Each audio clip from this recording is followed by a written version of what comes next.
Tuesday, August 1st. Welcome to your coffee break on the HAN Network. I'm Kate Czaplinski with the latest local news, including a Stratford detective's car involved in a crash this morning, an unusual sighting in Ridgefield, and much more. Frank Nito has a look at your forecast and a Nutmeg Sports update later on, and Donald Eng will join us to take a look back on this day in history.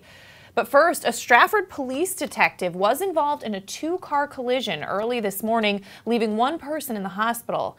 HAN's John Kovach was on the scene this morning. Police Captain Frank Iannotti said that the wreck occurred at about 12:40 in the morning at the intersection of Main Street and Stratford Avenue. Iannotti said the detective's vehicle was traveling south on Main Street when it collided with another vehicle heading west on Stratford Avenue at the intersection near the Pickle Barrel Deli. Now, Iannotti said the detective's car rolled over and the other vehicle, driven by a 21-year-old woman, caught fire. Police did not release the names of either driver as the investigation is ongoing. Police are reviewing video surveillance from nearby businesses. Iannotti said the detective was treated and released. The woman was taken to the hospital where she was listed in stable condition. Investigators were on the scene for more than 5 hours on this morning. The scene of the wreck was cleared by about 6:30 a.m., but you can get updates at stratfordstar.com. And in an update on a story we brought you yesterday, at least one person remains in critical condition after Sunday's plane crash near Danbury Airport. The News-Times reports that 3 people injured in the crash remain at Danbury Hospital. One person is reported to have life-threatening injuries, another is in serious condition, and a third has non-life-threatening injuries. The names of the injured have not yet been released. The plane crashed in the hills behind the city dog park on Myrie Brook Road shortly after taking off around 10:30 on Sunday morning. Several sources told the News-Times that weight on board the aircraft might have been a factor in the crash, but NTSB officials have yet to release any information about what led to that accident. Agency officials did say the fuel tank was full when the plane went down. And Orange police are looking for the public's help in identifying a bank robber. Officers responded to the Webster Bank branch located at 247 Boston Post Road Monday just before 11 a.m.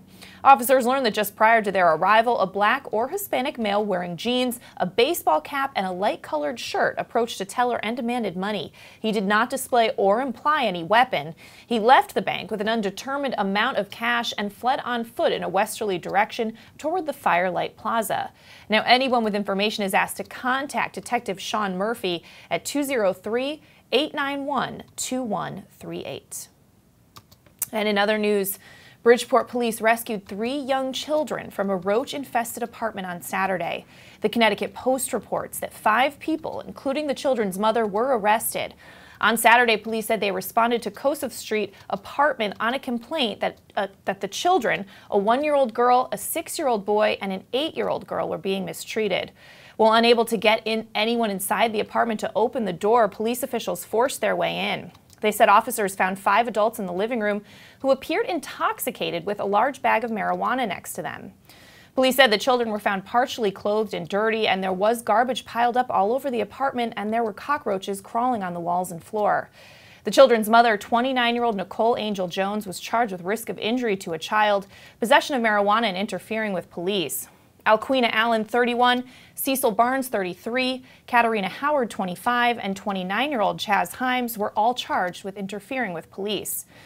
Police said the children were turned over to their father, who lives in New York. And in other news, Stamford police say they've received numerous quality of life concerns at Cummings Beach and Park, leading them to launch an enforcement detail there. The civilian complaints range from loud music, excessive drinking, public drunkenness, as well as urinating in public, drug use, and erratic motor vehicle operation. Many of the complaints were families and children and seniors who felt that this behavior was deterring them from using the park. Well, on Sunday, Stamford police launched that enforcement detail at the park, and within the 6 hours that the detail was running, the officers say they issued 38 infraction summonses and 3 court appearance tickets for violations. Examples of the tickets that were issued inside the park include 8 infractions for alcohol in glass containers, possession of hard alcohol, 2 infractions for possession of marijuana, and an infraction for creating a public disturbance for a female who was urinating in public. Officers also enforced motor vehicle laws in the park. From those stops, 7 persons did not have licenses, 2 had suspended licenses, and they also stopped a vehicle in which a family did not have a 15-month-old strapped into a child restraint system. Numerous cell phone violators were also cited. Stamford police say they will continue those quality of life details in all the parks and beaches in Stamford. And here's an unusual news item from our own Ridgefield Press. Ridgefield police responded to the Wilton-Ridgefield border on Route 33 Monday afternoon in search of a, quote, full-size tiger that was reported in the area. It was not clear based on the report whether that tiger was actually a mountain lion or a bobcat. The Ridgefield Police Department has not made an official statement on that search. You can check for updates at theridgefieldpress.com. And in-ground and above-ground sprinkler irrigation continues to be restricted to twice weekly for New Canaan, Darien, Stamford, and Greenwich. The mandatory restrictions on sprinkler irrigation of landscaping are part of a permanent conservation program imposed by Aquarian Water Company. Even-numbered street addresses and numberless street addresses may water only on Sunday and Wednesday before 10 a.m. or after 6 p.m. Odd-numbered street addresses may water only on Saturday and Tuesday before 10 a.m. and after 6. Now, drip irrigation, soaker hoses, and handheld water are not restricted. Aquarian spokesman Peter Fazika said that there are a few reasons for these watering restrictions. First, he said the effort is to help ward off a dire situation such as the area experienced last year when reservoirs close to full in June and July, there was a dramatic drop and restrictions were imposed. Now, 40% of usage in those 4 towns goes to irrigation. Further, Aquarian cites studies that show that lawns and landscaping can thrive on twice weekly watering or even less. All right, well, speaking of watering and hot weather, let's throw it over to Frank Granito for a look at the forecast. Frank. Thank you, Kate. And hot is going to be a term we hear throughout this week now, as there'll be plenty of sunshine again today. Temperatures reaching up into the mid-90s now as the heat is on the rise, along with humidity levels increasing to around 65%. Mostly clear skies through Tuesday night and into Wednesday morning. Going to be very humid overnight as well, a low of 75. Hot and humid again tomorrow with partly sunny skies, an expected high of 93 degrees. Mainly clear skies overnight, a low of 73, and those high humidity levels again carrying right into a muggy Thursday morning. And I'll let you guess what the theme will be for Thursday. Hot and humid, partly sunny skies throughout the day. Temperatures in the high 80s, low 90s. There is a chance for a passing shower or two starting in the early afternoon, but we'll see mainly clear skies overnight, a low of 68, and the week of humidity will continue on Friday and into the start of your weekend. That's going to do it for this weather update. Let's go back over to Kate. All right, thanks so much, Frank. Well, we're going to step out for a break. When we come back, Donald Ang will take a look back on this date in history. Frank has your Nutmeg Sports update, and there's more local news after this. Now teeing off, Paul Miller from Miller Nissan in Fairfield.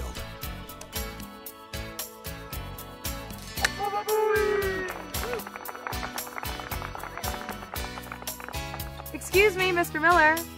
What about my new Sentra?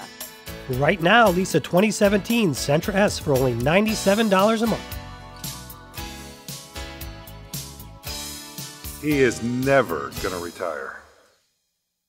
At Pure Barre Ridgefield, our tried and true method can shape every body and fit any schedule. Pure Barre is a total body workout using the ballet bar to perform small isometric movements which burn fat, sculpt muscles, and create long, lean physiques. Sweat away the day and get lost in the music. Pure Barre Ridgefield, located at 86 Danbury Road. Like us on Facebook at Pure Barre Ridgefield.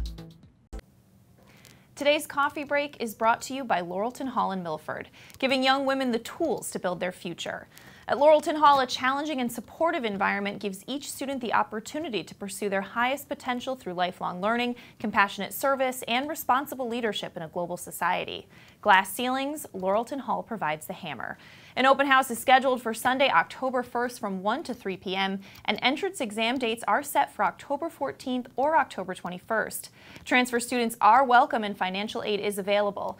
You can find out more at laureltonhall.org or see their ad in our July 2017 education section. School's out, the weather is hot, and the fish are biting. Whether you're heading to the beach or out on a boat, stop in at the dock shop before you go to fill your beach bag or tackle box with everything you'll need for fun in the sun. A new beach cover-up, some sunscreen, or just some bait, the dock shop has you covered from either location. 51 Tokenique Road, Darien, 609 Riverside Avenue, Westport. And yes, you heard that right. Bait is now available in Darien and Westport. The Dock Shop, 51 Tokenique Road, Darien, 609 Riverside Avenue, Westport. DockShop.com. If you're watching this broadcast, you're not alone. The HAN network is available for 200,000 Connecticut cable customers on the Frontier network, and we've also reached more than 2 million viewers on our free live streaming sports, news, and entertainment broadcasts. To reach our rapidly growing audience, contact Advertising Director Jessica Murrin at 203-273-7312 or email jessica@han.network. If you've ever thought about owning a motor coach or learning about what it's like to travel the open road in superior style and comfort, then contact Dave's RV Center in Danbury, Connecticut. Offering the best quality Class A motorhomes from Newmar, travel trailers and fifth wheel lines from Surveyor, and a toy hauler line from Work and Play. Choose from Newmar's Gas Line, Baystar and Canyon Star, or from Newmar's Diesel Line, Ventana and Dutch Star. And with unparalleled service and maintenance, Dave's RV is committed to keeping you and your motor coach safely on the road and enjoying it to the fullest. Stop by their showroom, 2 Industrial Plaza Road, Danbury, Connecticut, or call 877-483-3866. If you've ever thought... Welcome back to this August 1st edition of your Coffee Break on the HAN Network. Time to throw it over to Donald Eng to take a look back on this date in history. Don. Well, Kate, it was one of the darkest days in the history of the world, literally, but we'll get to that in a second. First, we go to 1943. The Japanese destroyer Amagiri rams patrol torpedo boat number 109, that is PT-109. Its commander, John F. Kennedy, that's him on the right there, was considered a bit of an average captain by his peers who wondered how he managed to get his boat rammed in open water by a much larger, much slower, and much less maneuverable ship.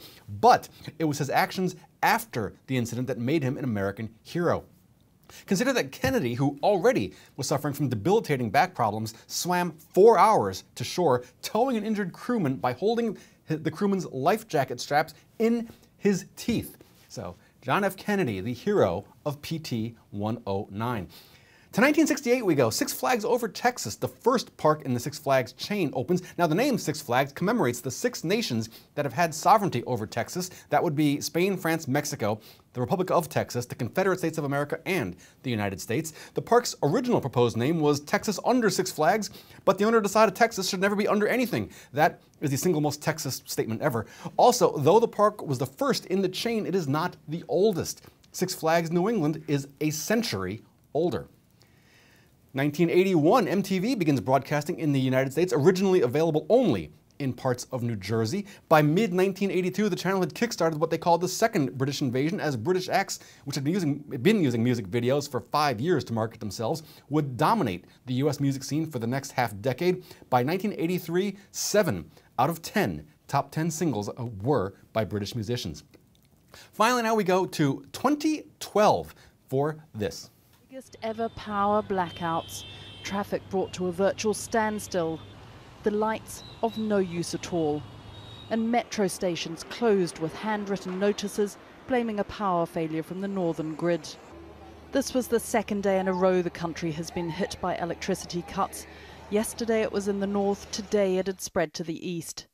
19 states have been affected, from Kashmir to Rajasthan to Kolkata, and including the capital, New Delhi.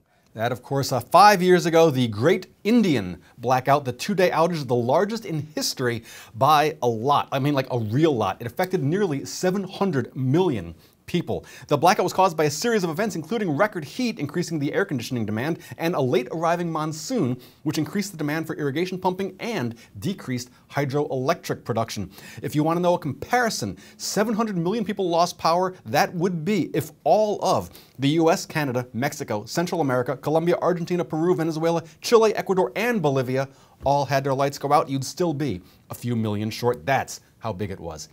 That is your look back in history for today, August 1st, and I'm Donald Eng. Wow. All right. Thanks so much, Don.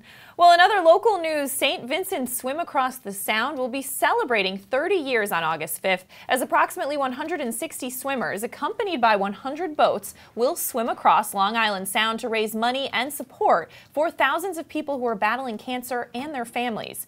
As the swimmers make their way across the Sound, hundreds of supporters will gather from 2 to 6 p.m. to cheer them on as they make their final approach to Captain's Cove Seaport in Bridgeport. The dockside celebration is free and open to to the public, and all are encouraged to attend. Now, Captain's Cove is located at 1 Bostwick Avenue in the historic Black Rock neighborhood of Bridgeport to cheer the swimmers on as they finish the unique event. The Maritime Amusement Center will be alive with music, entertainment, vendor booths, and the boardwalk, shops, and restaurant will be open. You can get more on that event at any of our HAN Network news sites. But let's throw it back to Frank Granito for a Nutmeg Sports update. Frank. Thank you, Kate. And up at the Ellington Ridge Country Club, the 83rd Connecticut Open is underway. After the first round took place yesterday, we get a live look at an updated leaderboard here about halfway through the morning time of round 2. How about Max Theodorakis, the former Danbury Hatter, finds himself atop the leaderboard right now. He shot a 2 under 70 in the first round, now 3 under through 9 holes this morning. Puts him up at -5, tied with the next 4 competitors. Also on there, formerly of New Canaan High School, CJ Swift. He tees off at 150 after shooting a 4 under 68 yesterday. And you see Peter Ballo and Michael Ballo Jr., both from Trinity Catholic, playing out of Woodway Country Club in Stamford. They fired 3 under 69 yesterday, and they are halfway through their first round this morning. We'll have another update for you this afternoon on Nutmeg Sports at 2 o'clock. John Kovacs will join me as well, as we'll go toe-to-toe over some hot topics for FCX football when Kevin Coleman will be the moderator for our debate. That's all at 2 o'clock. We'll go back over for... He's excited. Yeah, Kevin's excited in the back. Yes, no, it'll be a lot of fun. That's at 2 o'clock. We'll see you there. Back over to Kate. All right. Thanks so much, Frank. Well, residents in the Woodmont borough of Milford got together over the weekend for the annual Woodmont Day, and the Milford Mirror editor Jill Dion was there. Take a look. The annual Woodmont Day celebrates the borough's people and history with food, games, a 5K, bands, and of course the annual Woodmont Day Parade. Now, this year's theme was Let's Go to the Movies. Participants picked their favorite movie and dressed and decorated for that special show. There were floats and marchers depicting Alice in Wonderland, the Addams Family, E.T., and a lot more. And you can get more on that event at milfordmirror.com. Well, for Ridgefield High School graduate Alexandra DiGiacomo, it's been more of a shark summer than a shark week. DiGiacomo spent the month of June interning for Oceans Research, a company stationed in Mossel Bay, South Africa. DiGiacomo, member of the RHS class of 2016 and the Duke University class of 2020, said she collected data for the projects of several PhD students and resident scientists, which work to improve local marine resource management and conservation. DiGiacomo's favorite project this summer has been working with white shark populations in the bay, which includes taking pictures of the sharks' unique dorsal fins as well as measuring their sizes. Not only does she enjoy the experience, but DiGiacomo wants to share what she's learned with others. Although she has already written a children's book about sharks, she hopes to do more in the future. And you can get more on that story at theridgefieldpress.com. And in other news, selling 333,333 movie tickets in less than 3 years is no easy feat. That's why employees at the Prospector Theater in Ridgefield celebrated with a round of cheers and confetti when customer Mark Breckenridge purchased his ticket to see Dunkirk last Friday. Breckenridge said, "I definitely wasn't expecting this." He's been a loyal Prospector moviegoer who was also gifted an extra-large bucket of popcorn as part of the momentous occasion. He told the press, "I just wanted to see Dunkirk, but this was a fun surprise." The nonprofit theater, dedicated to providing employment opportunities for adults with disabilities, opened in November 2014 and continues to grow its customer and employee base. All right, we're going to step out for a break, and when we come back, we're going to recap some of the top stories we're following today on your coffee break after this. Want a new experience in car buying? Scap Chrysler Dodge Jeep Ram with one of the largest inventories of new 2- and 4-door Wranglers. We are Connecticut's Wrangler headquarters. Come visit our new Ram Truck Center. Browse our websites, scapchryslerjeep.com or scapdodge.net to find the new Jeep, Chrysler Dodge car, minivan, or Ram truck you've been looking for. Just 2 miles from both I-95 or the Merritt Parkway exit 44. Save thousands right now at the Summer Clearance event. Now through August 31st. At InSports Trumbull, the game is always on inside. Registration is now open for our fitness training programs for high school athletes. The InSports Performance Center is offering blast speed classes, athletic functional movement assessments, and both men's and women's elite speed and strength training. Our premier programs help bring athletes to the next level. Call 203-268-1214 for more information. Like and follow us on Facebook. Celebrate summer with fresh made-to-order picnic boxes from Walter Stewart's Market. We have delicious summery selections from buttermilk fried chicken to grilled lemon chicken kebab, grilled shrimp Caesar salad wraps, or lobster salad rolls. Our easy-to-carry picnic boxes come with your choice of a meal, as well as a dessert, beverage, and utensils. Order online for simple pickup options. Walter Stewart's Market, 229 Elm Street, New Canaan, and online at stewartsmarket.com. A Better View Window Cleaning Plus has been cleaning glass all over Connecticut for over 20 years. They also specialize in cleaning chandeliers, mirrors, skylights, tiles, and will power wash anything that needs cleaning. They hold an A+ rating with the Better Business Bureau and are fully insured and bonded. When you deal with a Better View, you're dealing with the best, not the rest. Call today for a free estimate, 203-284-8836, or visit them online, abetterviewcleaning.com. Want a new experience in car buying? No aggravation, no confrontation, just answers to all your questions. Scap Chrysler Dodge Jeep Ram. Car buying the way you want it to be. With one of the largest selections of new 2- and 4-door Jeep Wranglers available, we are Connecticut's Wrangler headquarters. Located in Fairfield, Connecticut, we're easy to get to. Just 2.5 miles off the Merritt Parkway, exit 44 via Route 58 South. Save thousands right now at the Summer Clearance event. Now through August 31st. I'm Tracy Masella, a licensed clinical social worker at Silver Hill Hospital in New Canaan. Join me each month as we talk with experts on the front lines of the treatment of mental health and addiction. Straight Talk with Tracy, a Silver Hill Hospital production, airs at 12 p.m. on the second Thursday of each month here on the HAN network. To this Tuesday edition of your Coffee Break on the HAN Network. I'm Kate Czaplinski, recapping some of the top stories we're following today. A Stratford police detective was involved in a 2-car collision early this morning, leaving one person in the hospital. HAN's John Kovach was on the scene this morning. Police Captain Frank Iannotti said that the wreck occurred at about 12:40 a.m. at the intersection of Main Street and Stratford Avenue. Iannotti said the detective's vehicle was traveling south when it collided with another vehicle heading west on Stratford Avenue at the intersection of the two streets near the Pickle Barrel Deli. Now, Iannotti said the detective's car rolled over and the other vehicle, driven by a 21-year-old woman, caught fire. Police did not release the names of either driver as that investigation is ongoing. Police are reviewing video surveillance from nearby businesses. Iannotti said the detective was treated and released, and the woman was taken to the hospital where she was listed in stable condition. Investigators were on the scene for more than 5 hours this morning. The scene of the wreck was cleared at about 6:30 a.m. And in an update on a story we brought you yesterday, at least one person remains in critical condition after Sunday's plane crash near the Danbury Airport. The News-Times reports that 3 people injured in the crash remain at the hospital. One person is reported to have life-threatening injuries, another is in serious condition, and a third has non-life-threatening injuries. The name of the injured have not been released. The plane crashed in the hills behind the city dog park on Marybrook Road shortly after taking off around 10:30 a.m. Sunday morning. Several sources told the News-Times that the weight on board the aircraft might have been a factor in the crash, but NTSB officials have yet to release any information about what led to the accident. Agency officials did say the fuel tank was full when the plane went down. And Orange police are looking for the public's help in identifying a bank robber. Officers responded to the Webster Bank branch located at 247 Boston Post Road Monday before 11 a.m.